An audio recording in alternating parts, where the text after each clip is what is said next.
Hi, ഇന്നത്തെ എൻ്റെ topic നമുക്ക് എങ്ങനെ കൊളസ്ട്രോളിൻ്റെ ടാബ്ലറ്റ് തിരിച്ചറിയാം. എല്ലാ കൊളസ്ട്രോൾ ടാബ്ലറ്റിൻ്റെയും ഏറ്റവും അവസാനം സ്റ്റാറ്റിൻ വെച്ചാണ് അവസാനിക്കുന്നതെങ്കിൽ അത് കൊളസ്ട്രോളിൻ്റെ ടാബ്ലറ്റ് ആയിരിക്കും. എക്സാമ്പിൾ അറ്റോർവാസ്റ്റാറ്റിൻ, എല്ലാവർക്കും അറിയായിരിക്കുമല്ലോ, മോസ്റ്റ് കോമൺ ആയിട്ടുള്ളതാണ് അറ്റോർവാസ്റ്റാറ്റിൻ. ബ്രാൻഡ് അറ്റോർവ വരും, അറ്റോർലിപ്പ്, അതൊക്കെ ആയിരിക്കും ബ്രാൻഡ്.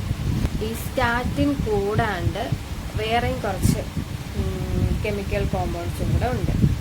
അത് ഞാൻ ഇപ്പോൾ കാണിച്ചു തരാം. ഇതാണ് അറ്റോർവാസ്റ്റാറ്റിൻ. 10 mg ഉണ്ട്, 40 mg ഉണ്ട്, 20 mg ഉണ്ട്. അത് പല രീതിയിലുണ്ട്.